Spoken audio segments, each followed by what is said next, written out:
Hello, I'm Paul Beckwith, and I'm back all refreshed and ready to, get going on my videos and on my other climate work. I've taken a little bit of time off, as you've probably noticed if you follow my work.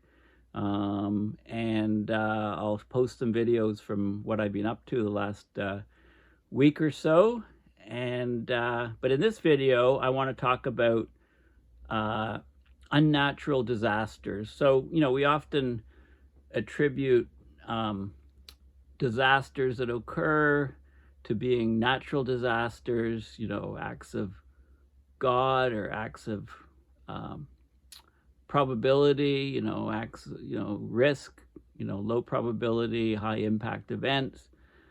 But more and more, we can attribute ourselves to being the cause through our greenhouse gas emissions and more recently through our reduction of aerosols, causing a huge acceleration in warming. So I'm going to talk about how, the way that we phrase these events as natural disasters is not helping.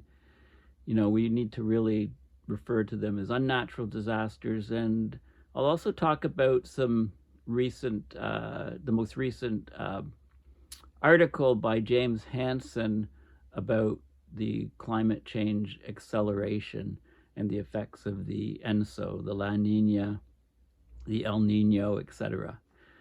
Okay, so let me get right into it. So this is an article which is very interesting by a group called Potential Energy, and they're connected with or partnering with Climate Central, which you've probably heard of. A guide to reporting on unnatural disasters.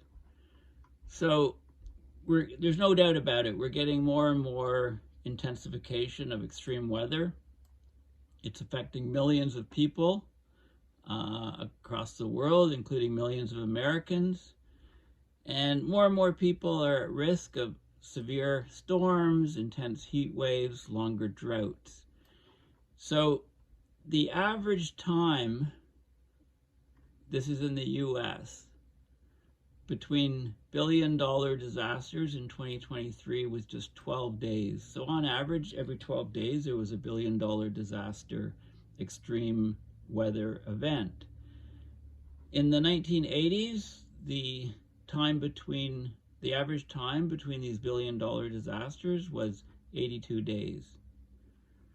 Okay, so climate change is intensifying, increasing the frequency, severity, and duration of extreme weather events, as I've discussed many times in the past.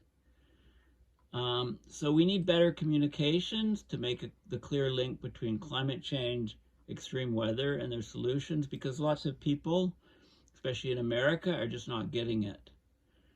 Okay, so this is an interesting document that can be actually a resource to communicators, climate change communicators who want to better educate and engage with the public when extreme weather events strike.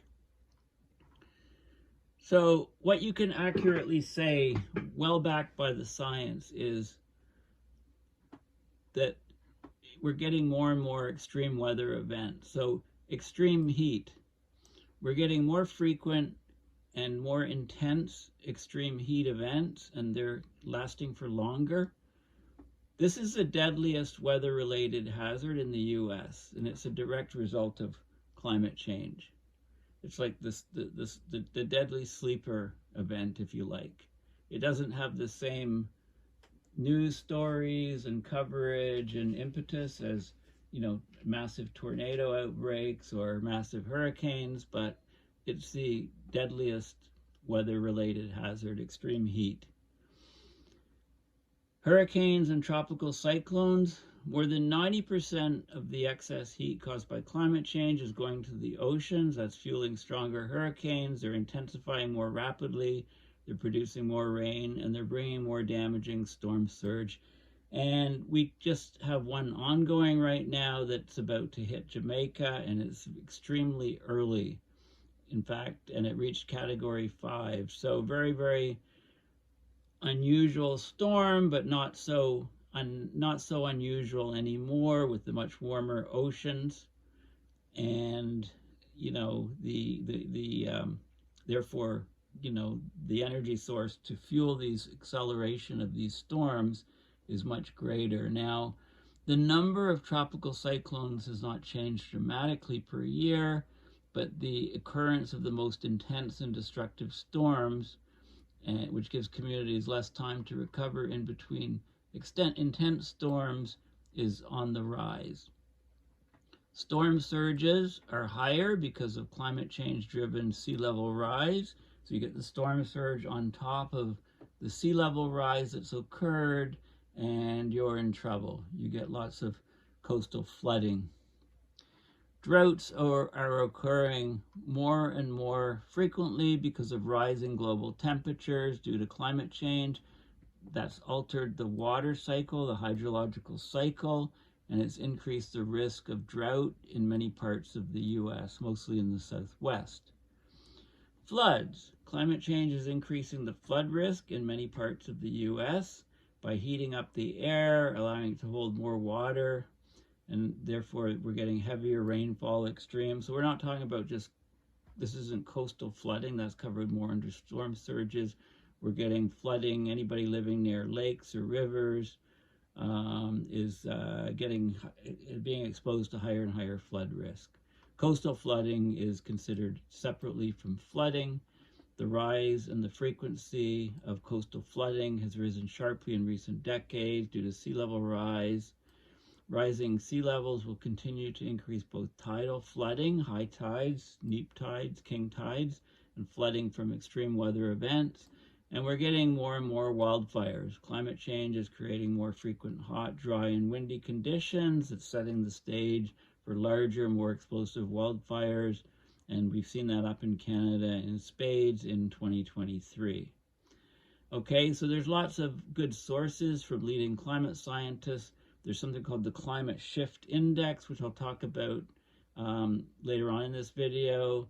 We're getting World Weather Attribution is attributing the extreme weather events to climate change, talking about probabilities of how they're more likely to occur, extreme weather events with climate change versus if climate change didn't occur. And Climate Explainers, the Yale Climate Connections, is doing a good job on that.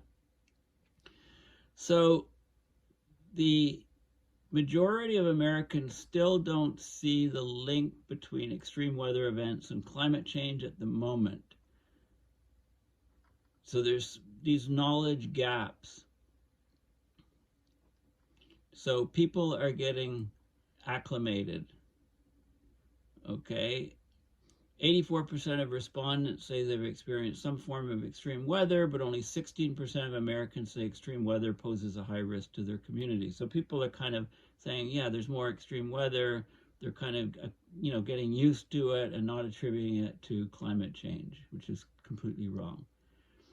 Few people are pointing to climate change as a driver of the increase of extreme weather. In fact, only 1 in 3 Americans believe climate change is affecting extreme weather a lot.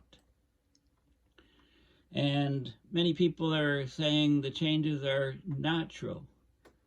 73% of Americans believe the world's climate is undergoing a change that's causing more extreme weather patterns, but 50% of those respondents see those changes being driven by natural changes rather than by carbon pollution from burning fossil fuels. So the public needs a cohesive, compelling framework that helps them clarify the story. Carbon pollution from burning fossil fuels is causing climate change and worsening extreme weather.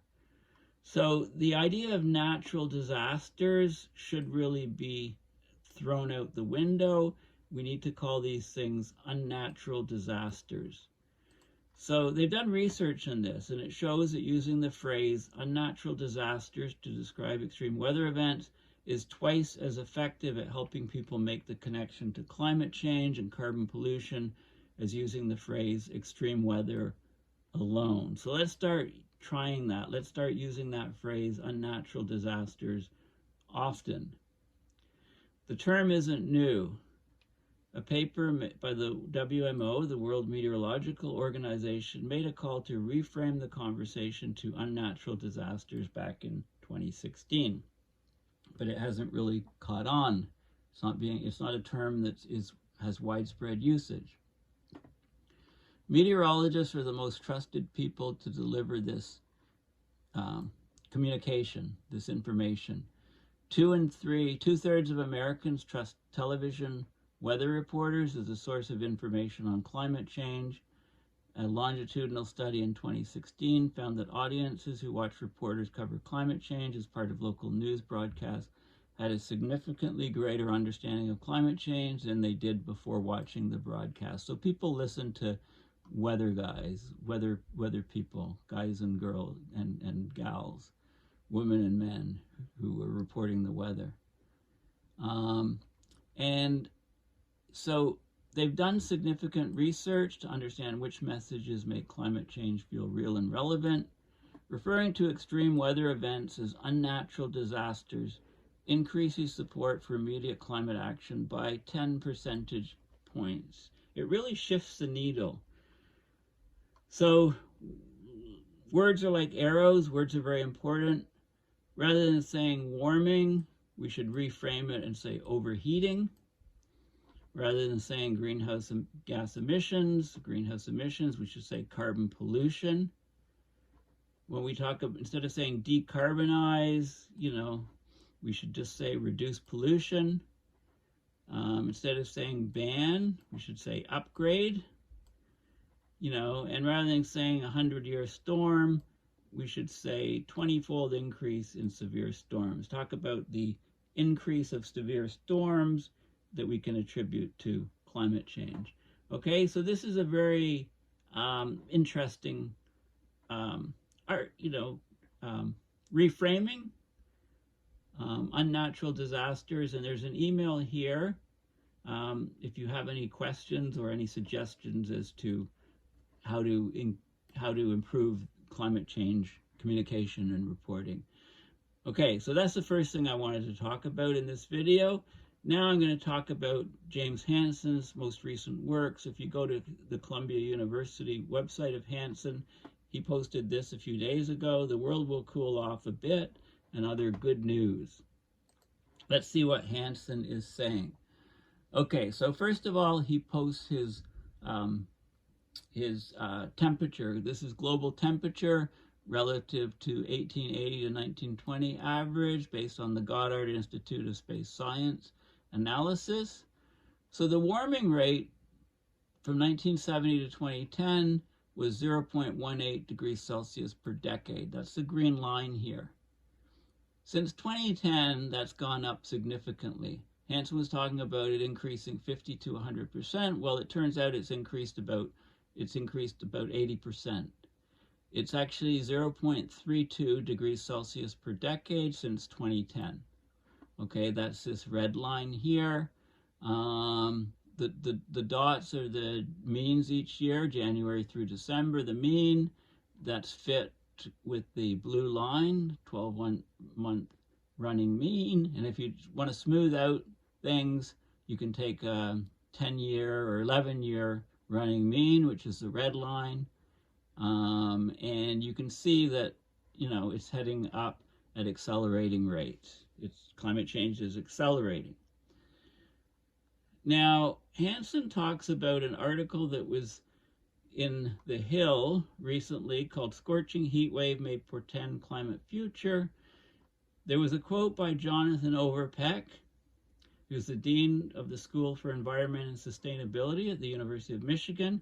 And he said that El Nino's ended, so we're really looking at the next few months to tell us whether something dramatic is surprising us in global temperatures, arguing that if it starts cooling off, and it hasn't started to do that yet, we can ascribe these more unusual temperatures to the El Nino. This is not actually correct and can be a bit misleading. He says if the temperatures keep rocketing up, we'll have to think about why climate change is accelerating.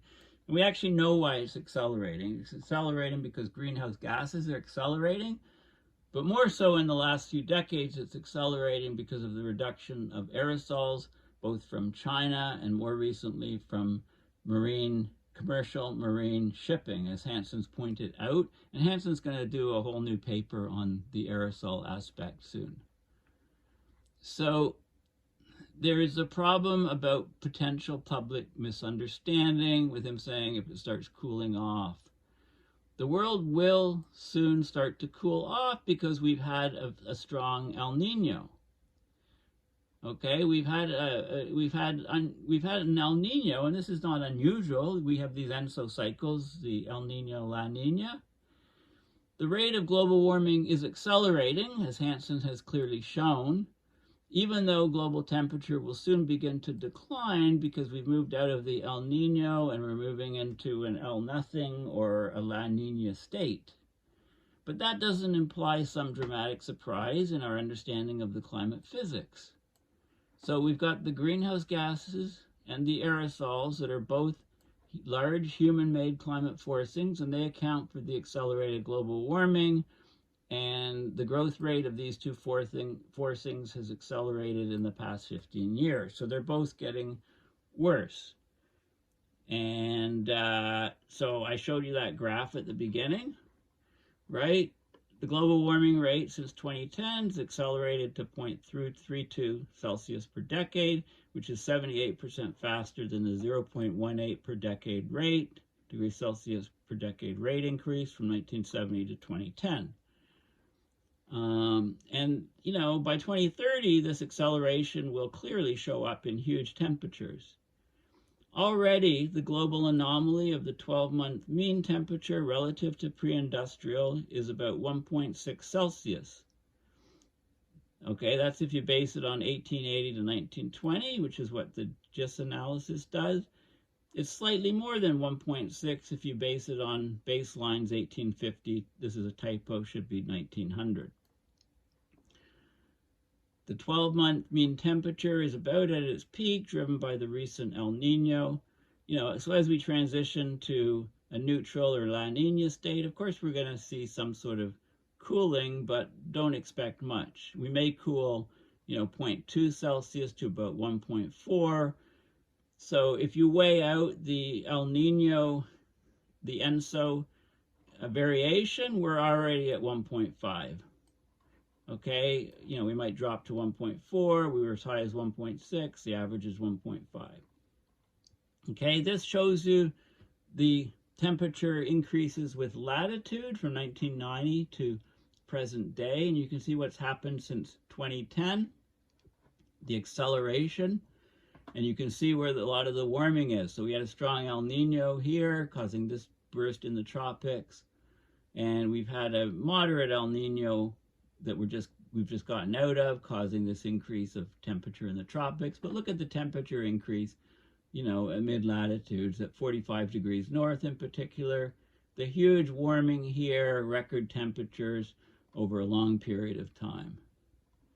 Okay, the June 2024 global temperature was the 13th consecutive month with record high global temperature in the temperature analysis.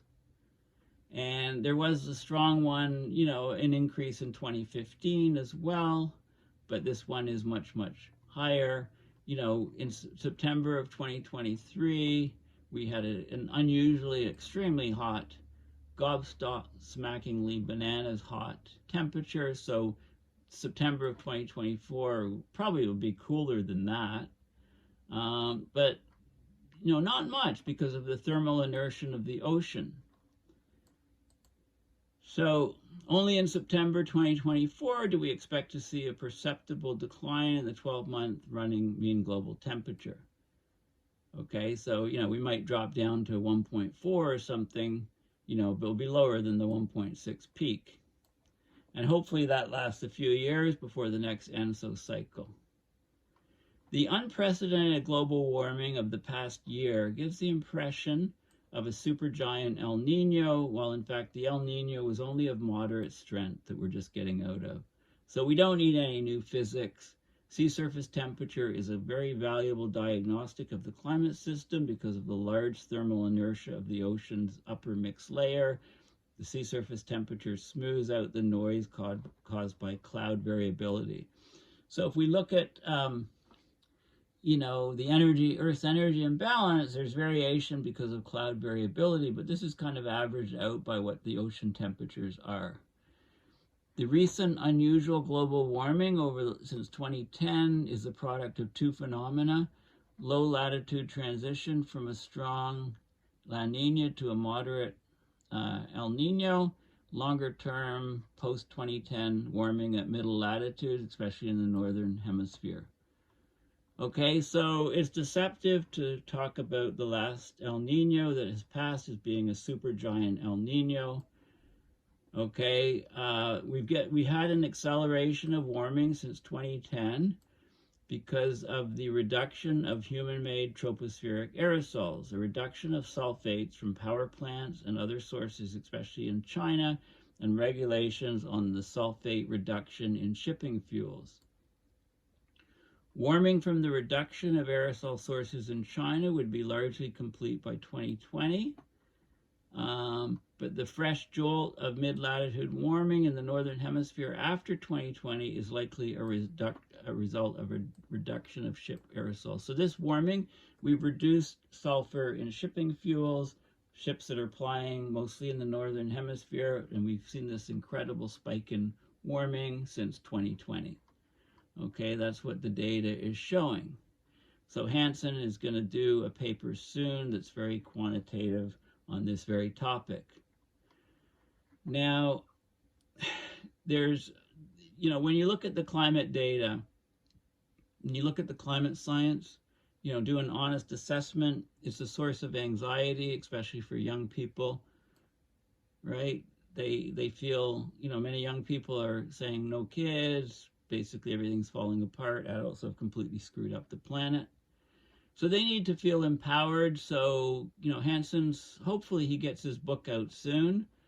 The theme and principal objective of his new book, Sophie's Planet, which he's working feverishly on, hopefully, is a good example has many examples of empowerment for young people. And one example is young people in Hawaii. They brought a lawsuit against the Hawaii Department of Transportation, and they settled it. The government of Hawaii has agreed to take numerous steps to speed up the reduction of greenhouse gas emissions. So this is a positive story. It's only a small step, but it's a step in the right direction, which is a great leap from the direction that the elders were headed. Okay, so we need more wins like this on the climate front. Okay, so this is the article in The Hill that Hansen was talking about. Scorching heat wave may portend climate future, where, quote, it talks about the heat dome in the U.S., the huge heat waves and drought, temperatures, extreme temperatures, setting records and stuff, and they quote Jonathan Overpeck, as Hansen mentioned. Every summer we get heat waves. Heat waves are getting more extreme. They're getting more frequent. They're lasting longer. Okay, and he said much of this summer's extreme heat is attributable to the impact of climate change, but El Nino is also a factor. Now that El Nino has ended, we're looking at the next few months to tell us whether something dramatic is surprising us in the global temperatures, and the answer is yes, but it will start cooling off because, it was just out of control in 2023, basically. Okay, there's an article here. This is the Times of India. India leads global heat wave impact with 619 million people affected in June. Okay, a record 619 million people in India experienced extreme heat driven by climate change in June, making it the most affected country globally, according to a rapid attribution analysis by Climate Central. I just read an article in Canada's Environment Canada and Climate Change is going to start do rapid attribution of things that are happening in Canada soon. They're just starting a pilot project. So it's very important to be able to say, well, this heat wave is twice as likely to have occurred under climate change than it was before climate change. So 619 million people in India. China was 579 million people. 5 billion people, nearly 5 billion people worldwide faced extreme heat in June, which just ended. We're now into early July.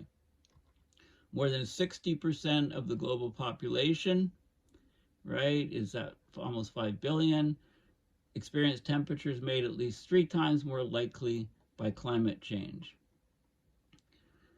Okay, so there were over 40,000 heat stroke cases in India, more than 100 deaths.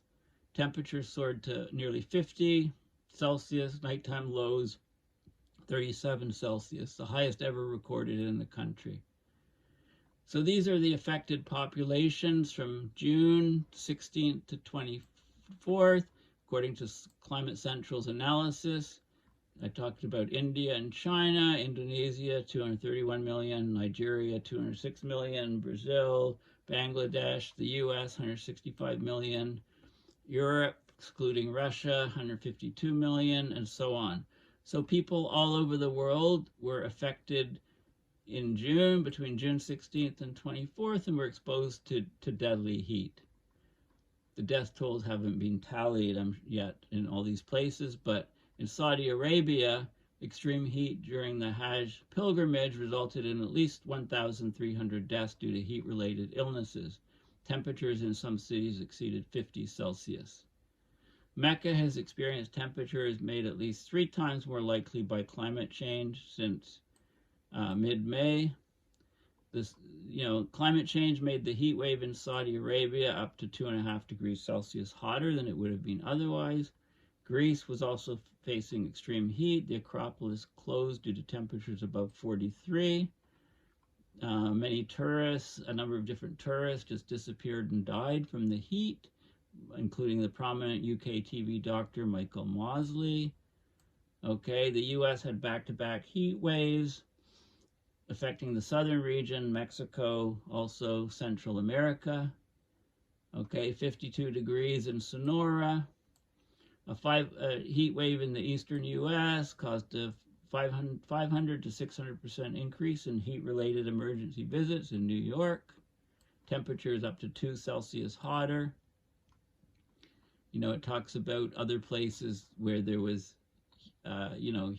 huge heat waves causing huge problems. Okay, so that's the article. This is just some little information about what Hansen was talking about in Hawaii with the Children's Trust, forcing the government to actually take steps more rapidly to address climate change. The children were successful. Climate Central, is an excellent site. If you haven't perused it, please do so. They have a lot of interesting stuff, and they have this climate shift index. So let's have a look at that. So this is a climate shift index, a global map of the climate shift index. And you can see this is a change in likelihood due to climate change. So no effect here, and 5 is exceptional effect. Climate change has made the conditions in this location at least 5 times more likely. So we're getting, this is shifts for average temperature. So average temperatures are much, much hotter in these regions, indicated because of climate change. And to get more information, you can look here. So the climate shift index, it reveals how much climate change influences the temperature on a particular day. So this is for today. The index ranges from -5 to +5. Positive levels indicate temperatures that are becoming more likely due to climate change. So level 5 is basically means that a temperature is occurring 5 times more frequently when compared to a world without human-caused carbon pollution. Okay, so that's the scale. And there's some areas that are hatched, which means that there's statistical uncertainties.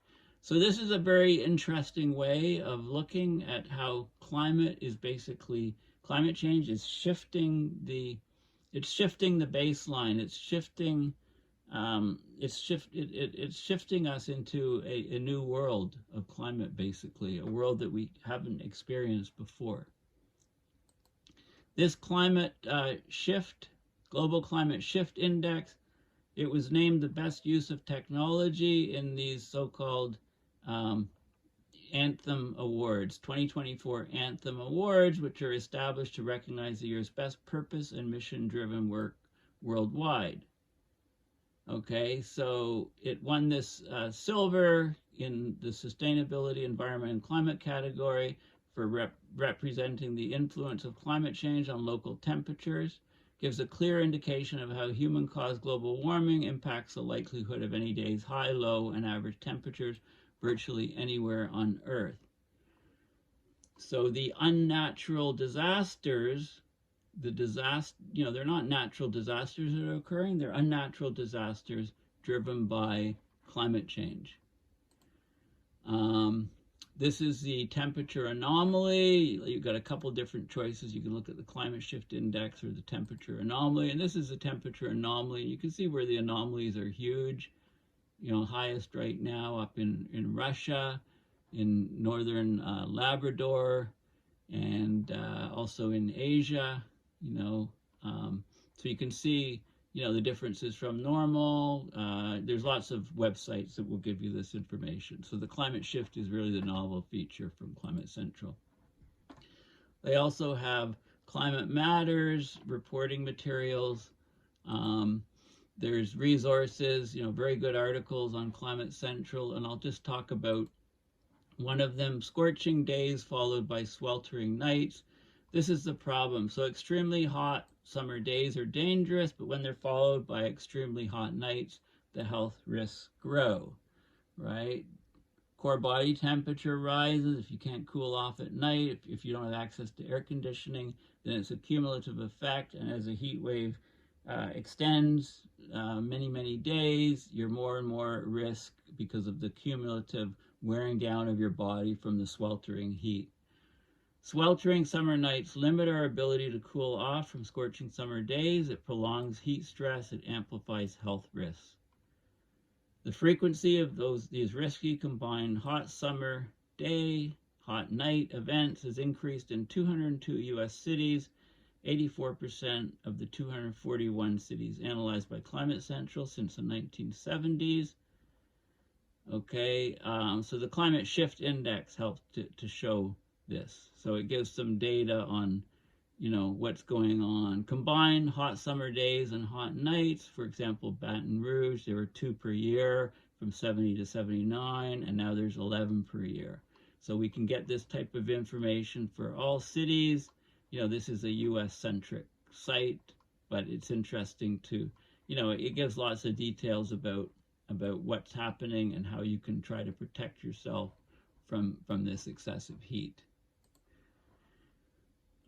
This is the article that looks at global extreme heat in June and how it's linked to climate change, and I clicked on read the full report, which is here. So this is where it talks about the nearly 5 billion people suffered from climate change driven extreme heat over 9 days in June.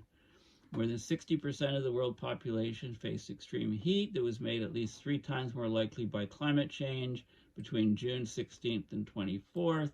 2024, and this shows you the climate shift index values, basically, which I was talking about, and also it gives the numbers from the attribution about the 4.97 billion people who experienced extreme heat, reaching climate shift index levels of at least 3. Okay, so all people that reached at least a value of 3. So to this red color, is most of the world, basically, right? And it gives a breakdown of where people are. So people in these countries are most proportionately affected. And then it talks about, other effects.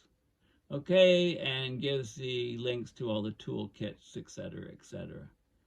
Okay.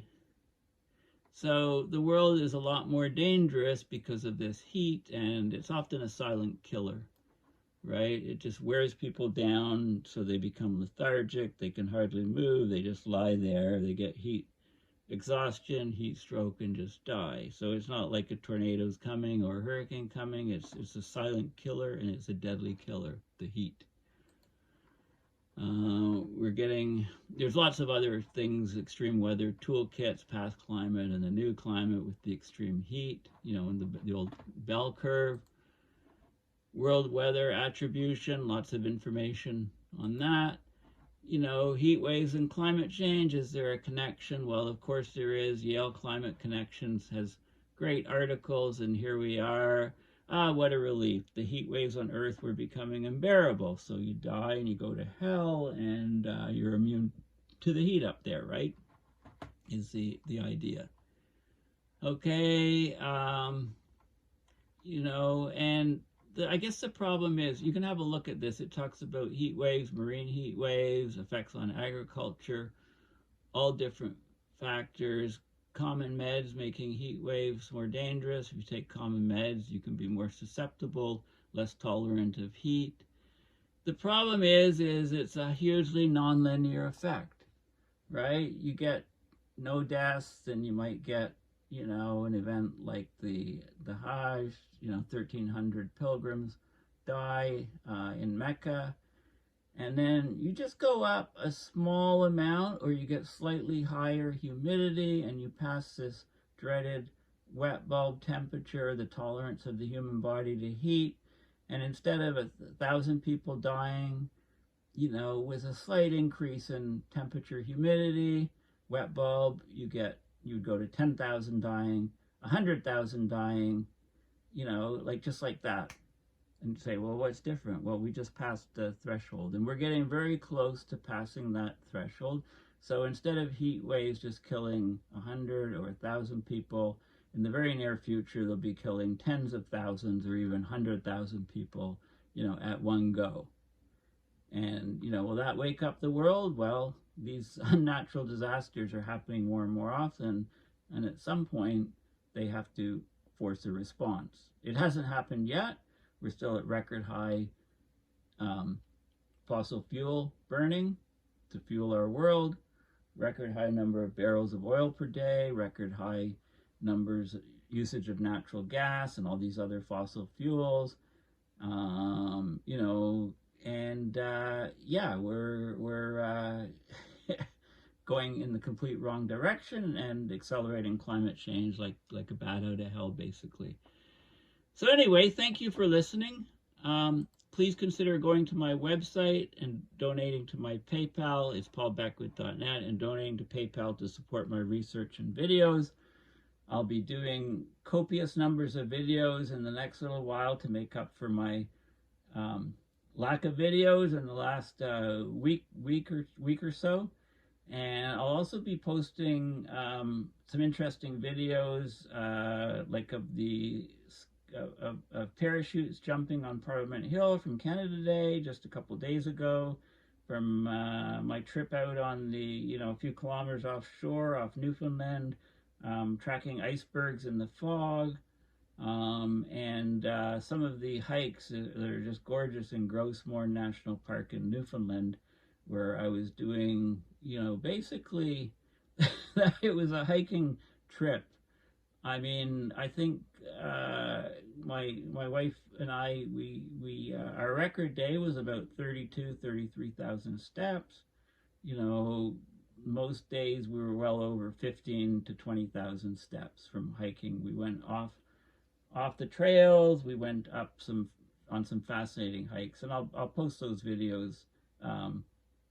You know, I'll intersperse those videos over the next week or two with my climate videos, just for interest's sake. There's some really spectacular scenery in Newfoundland, especially. So we flew into Red Lake and stayed in Grossmoor National Park, and then we went up the coast to Lanceau Meadows, where the Vikings settled in the year 1000 and left behind remnants of places. And yeah, it's just an amazing coastline, an amazingly pretty scenery, and beautiful, gorgeous hikes in the park especially, but all over Newfoundland.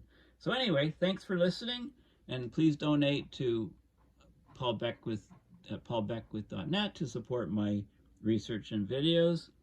Thanks again, and bye for now.